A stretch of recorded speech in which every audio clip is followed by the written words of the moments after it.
The King demanded answers, and he got them. Yeah, we did. And now we are back for a Talking Tuesday with a lot of answers. A ton. But still more questions as we are within 11 days of kickoff for Ohio State and Texas. It is The Beat. He is television, 10 TVs, legend Adam King. I am merely Austin Ward. And, okay, you said 2 weeks ago this was going to be the day. You're on the record. I circled it. I said, make sure that you watch. And you were absolutely right. Julian Sayin is Ohio State's starting quarterback, just as you demanded and decreed. And it's about time. I will say I am not surprised. I am a little bit surprised at the amount that he lingered that Lincoln could play. I mean, it sounds like we're going to see Lincoln, certainly in those games 2 and 3. Yeah. But even maybe in game 1, he said there might be a package for him. Is that your next question? It's an easy question. Now, that could be, you got to soften the blow. You know, the landing's tough when you go, you spent the last 8 months trying to be the starting quarterback at Ohio State, and now you know you are not. So, hey, you're going to play, you'll get in that game, go out there and work like it. I get that. But boy, this could end very well for Ohio State. The more that I listen to Ryan Day talk, my biggest takeaway, I think this could be a very similar trajectory to C.J. Stroud. Okay. I think that Oregon game could very much be a similar mindset where, and listen, Buckeye fans did not like how CJ performed in that Oregon game. I don't really understand why. He was pretty good. He was pretty good. And so I do think that the world here could be, I don't know a way to put this, but like, you get a little excited. This is the beginning of Julian Sayin. Think about where Stroud was. It's not the end. It's not the end. Think about where Stroud was against Georgia. He was talking about this. Haskins against Maryland. Fields against Clemson. You get those moments now to watch a guy build up. You're going to get 2 seasons of this. There's no world. People tell me all the time, well, Tavian next year. Tavian's an amazing quarterback. You are not going to dethrone Julian Sayin after a year under his belt, meshing with Jeremiah Smith. Next year, it's going to be the 1-2 duo that are expected to be winning the Heisman yet again. Sure. Yet again. They can't both win it this year. Yeah, they can. They'll share. Okay. No, but the expectations now already that Sayin is named the starter is, he'll be in New York too. His odds have already changed. Yeah, exactly. And so I guess my biggest thing here is, if you're a Buckeye fan, get excited. I mean, I felt Ryan was a little giddy. I felt he was in the best mood we've seen all camp. He was making jokes. I don't know. All right, let's put that in a little bit different light. The decision is over. That's a weight off the shoulder. Yes, no, that's but now you have a first-time starter, and you're playing against Texas. Yes, I don't think he's excited in that regard. Don't know that he's like giddy about that opportunity. Because the other part about what you're talking about is going into that first month, and C.J. Stroud was like the Minnesota game on the road, and it's like, yeah, he won. Okay, that was the only job, and then just the entire first month of that, the evaluation, and he said they wanted to run him out of town. Mm-hmm. Not me. I thought throwing for 480 yards against Oregon was pretty good. But anyway, that's all aside the point. But that's a different challenge. Okay, you have named a starter, positive. You feel good about that. But then the next step is, okay, you're putting a game plan together. You're building that chemistry, the camaraderie, whatever else. He's still trying to get command of the huddle for the first time.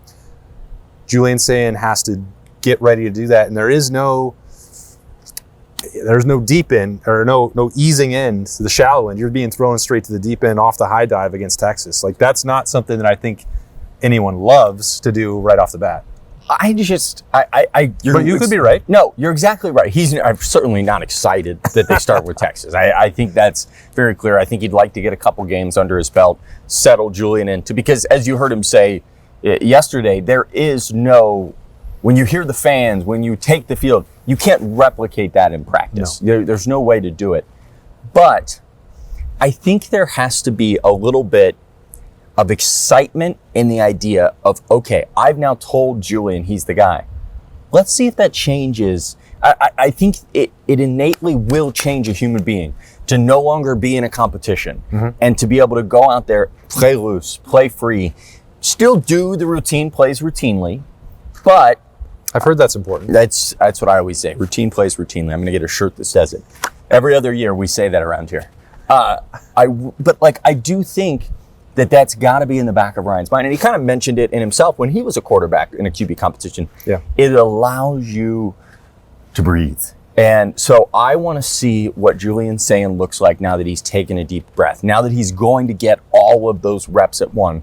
Although Ryan did say Lincoln's still going to get a few. But I was a little bit surprised that he said that, because if all lights now are pointing in one direction, you're laser focused on Texas, and it goes back to what you said initially. It was like, was the door opened? It sounds like more than you anticipated for Lincoln Kienholz to play some role. I don't know what that means. It doesn't mean he's absolutely coming in on the series number 3 like we saw with Devin Brown at Indiana a couple of years ago. That worked really well. Which didn't work out. And he definitely didn't go as far as saying, well, this could be a red zone specific package or short yardage. Like, I think it's probably more like get him ready just in case, because whether it's 16 games or at some point in the middle of a physical battle against Texas, that Lincoln needs to be ready to go.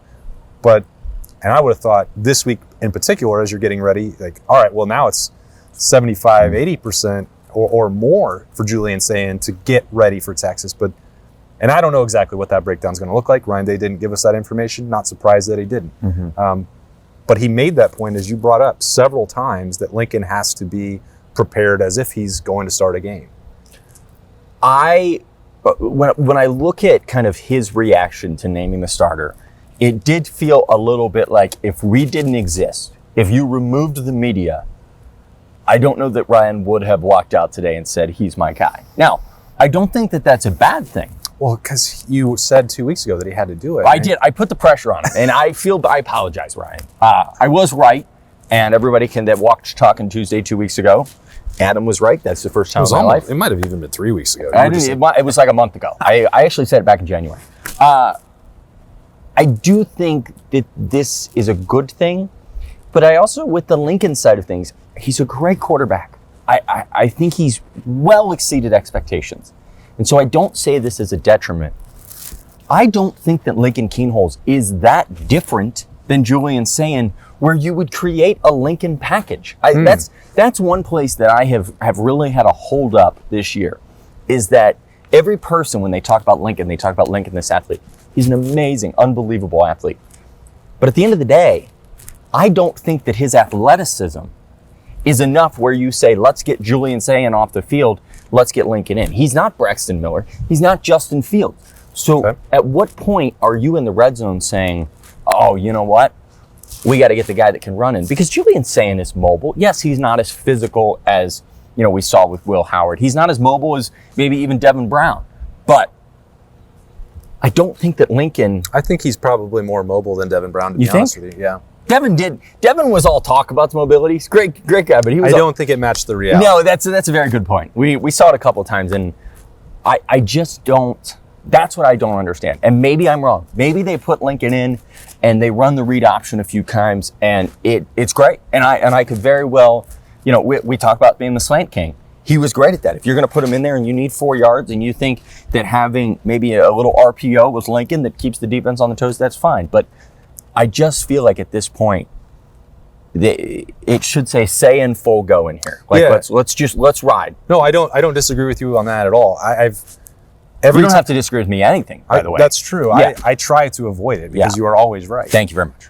But whether this goes all the way back to J.T. Barrett or when Ohio State tried to use it with Devin Brown, I'm not in favor of 2 quarterback situations. And I don't think that Ohio State should go into the Texas game trying to manufacture red zone situations, short yardage opportunities with Lincoln Kienholz. I am on the same page as you, and I think that by and large, Ryan Day's experiences would point him in the same direction. If Julian Sayin can run a little bit, then... and that's what you feel like you have to do in the red zone, then let him do that. Because you've already decided and you've told the world... The decider's decided. That the decider has decided that the arm talent and the passing ability is what is determined this job, right? That's not my opinion. That's not your opinion. Yeah. It's Ryan Day's opinion. What does he have to do? He has to be accurate. He has to be able to touch every part of the field, make every throw. And Julian Sayin can do that. Those throws get more complicated in the red zone. And I don't think you want to remove the ability to throw. And I'm not saying that Lincoln Kienholz can't do that. We've talked about him pushing in the competition all along. He did look good in those red zone drills that one day. He very much did. Yeah. But I've been on the record in the past, and I'm not changing it now. I don't think that a quarterback rotation is the way to go. Are there games where you want to get them both involved? Grambling, Ohio? Absolutely. Yeah, because you want reps. But if Julian Sayin is the guy that you think gives Ohio State the best chance to beat Texas, then let him go beat Texas. I will say, moving away from the quarterbacks, because it is Talking Tuesday. Yeah, it is. We're going to talk to the defensive backs Yes. on Tuesday at the Woody Hayes Athletic Center. And that includes safeties. Uh-huh. And it turns out Caleb Downs is going to start for this team. That was big. Ryan That was Day big. did confirm that he is a leader of the secondary. He's also a captain of the Buckeyes. That's I was stunned, Yeah. to say the least. And so one thing that I really want to ask those guys is how much of the defense against Texas is going to be the Ohio State defense versus how much are you guys preparing a scheme for Texas? Because I feel like if this Texas game was week 6, you can scheme solely for Texas. You can, Matt Patricia's got an analytical mind like no one you've ever seen. He can have fun with that. But right now, you're just trying to get guys to have the right signals. You're just trying to get guys, to understand the base game plan in a game setting.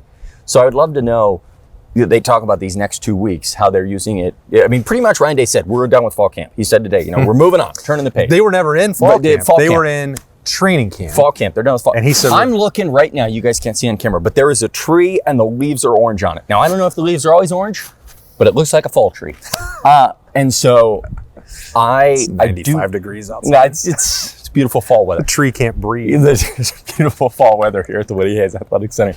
Pay no attention to the giant fans that are keeping us from sweating. And the lights are off. And the lights are off. I want to know. Sorry to derail you. Yeah, no, I love that. That's 98% of my job. I want to know, what is the amount of base game plan versus, okay, we have Arch Manning in Texas, let's scheme it up this way. Yeah. I think we can all remember when they played Notre Dame to open the season. I do remember It was that. the first game of Jim Knowles' career. And the first drive, I can't remember who he sent, but he sent someone on a blitz. And the tight end snuck out, and it was like a 60-yard pass play. To Lorenzo Styles. That's who it was. It wasn't a tight end, that's right. It was Lorenzo Styles. Wow, I forgot about that. It was Lorenzo. He makes big plays in Ohio State He openers. does. That's all crazy. he I does. forgot about that. And so he sneaks out. They hit Lorenzo. We took a risk on, like, it was like a third down, like the third play of the game. Right. How do you balance that versus let's keep everything in front of us. Let's just manage this game as if Texas was Grambling. Because you're not going to scheme up Grambling State. You're just going to play them your base game. That's a scrimmage. Yes, exactly. How much is this a scrimmage in their eyes where they need to focus on just being themselves? Yeah. Go out there and be yourselves. Go out there and tackle. Go out there and make sure the guy that's drawn up for you to cover is your guy. Or is Caleb Downs and this defense sitting there preparing explicitly for Arch Manning? Well, I think it's a great question, and Ohio State has to be itself, and I think they're going to be a very aggressive team. Now, I don't know what that means in terms of how prevalent the blitzes are, but I know that there's going to be a lot of different looks and a lot of different fronts. That's going to be an adjustment for Arch Manning. You have to challenge him. For all of this notion that Texas is rolling in with a proven, established quarterback just because the last name is Manning is folly. Wrong. Yeah, he's wrong. He's got to come in and deal with the silver bullets. And Matt Patricia knows more defense than most people will ever learn. It's forgotten more defense than anyone will ever learn. It's so wrong, this idea. It's just wrong. It's very wrong. I mean, the idea, Texas returns like 10 starters, if that. And 4 new offensive linemen that they have to play in front of Arch Manning. So to your point, I don't know that it's going to keep things in front of you, because I think Ohio State's got to play on the front foot in this matchup. And that means if you might see Arvell Reese coming from this location, you might see, CJ Hicks doing this over there. Maybe you'll see different, configurations with Caleb Downs. I don't know that Caleb's going to reveal that. I asked Matt Patricia because I know he's not going to say this is exactly how often or when, how, where it's going to happen. Like, what's the thought process? And like, get him close to the football. I don't know that this is the game that he's referencing. That feels like more October on the road in the Big Ten. That's the thing is you got to get them up there for a run heavy. The problem is if you get Caleb Downs up towards the line of scrimmage and Arch Manning makes a guy miss, you're in a bit of trouble. Yeah, that puts other guys in the spotlight for Tuesday. Is like, okay, Matt Guerreri, Tim Walton, what is your level of confidence? What is the way you plan to deploy a Jalen McLean or Malik Hartford at this point? I think that there are really good questions about the way that the secondary is going to line up. And it's going to look different from week to week. But one thing we know for sure is that Steve Sarkisian is going to do misdirection. He's going to try and attack down the field. We saw that when they had success in the Cotton Bowl against Ohio State. But are we sure? Because here's my thing, and I didn't mean to cut you off. I apologize. No, I'm not sure. That's what I expect. If I could talk to Steve Sarkisian, if he was at availability tomorrow, today on our Talking Tuesday. You can go down to Austin. There's flights. Because this is, again, it's wrong. It's so wrong. The idea that Texas is coming in here with the same Cotton Bowl team. They're trying to piece things together, too. Right. They're not coming in here running trick plays or coming in here thinking they got Ohio State. This isn't the same offense. Arch Manning has not played a defense the level of Ohio State. He played one snap in the Cotton Bowl. They lost so many guys. They're restructuring their offensive line. So I just think this idea that Texas is going to come in here with some master game plan, I think, if I haven't done a score prediction, but I think this game is going to be like 24-17. I think it's probably where we wind up. And that might be high scoring in a lot of eyes because I don't see it. I don't think Texas is going to come in here as fluid as maybe they looked last year when they went to Michigan.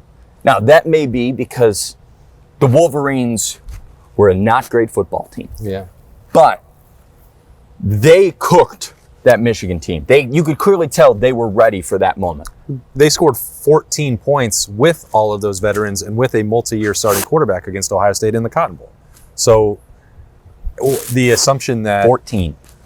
Arch Manning and a completely new cast of characters around him would be able to come in and do this, like even match, like or surpass that to some extent, is a little bit wild to me. I'm not buying it. It's wrong. But the thing is, how many times do you think I can say wrong? I was kind of hoping that I could get it up in the double digits. You're there. People in the comments will be like, "Can this guy stop saying the word wrong?" No, they'll love it. The countdown is on. It's like the king. There was something in the comments that... Oh, there is? Okay. But apparently I said something a lot a couple shows ago, and I can't remember what it was, but I needed to take notes to remember I don't say it all the time. Like, well, it feels like... The reality is. I said the reality is like 47 times, and I was like, that's not true. And then I went back and listened. There were a lot of realities. Check the tape. Yeah, check the tape. The tape was right. There were a lot of realities talked about. Yeah, but the wrong was for emphasis here. That's right. The wrong is for wrong. Wrong, wrong, wrong, wrong, wrong. There we go. That's got to be 30. 15. I think it's 30. So don't sell yourself short. I'm tired of the sleeping on Ohio State because... Of reasons? Because we don't even know why. But because they act like Ohio State just rehauled everything. I heard something today on the TikTok, and there's too many people with microphones in front of them. I may be one of them, but they said on TikTok, like, Ohio State has lost everybody. They're rekindling everybody. CJ Donaldson, nobody knows who that is. That's his best running back. That's a problem on TV. And I'm like, what are you talking about? Like, Texas is rekindling. Texas is a great football team. They're number one team in the country for a reason. But to act like what's going on here in the Woody is going to be just a complete reset, I mean, it's ridiculous. They have the two best players. Did you see that video of Jeremiah Smith? I mean, they got the two best players in the country, and they know it. We get to hear from one of them in Talking Tuesday today.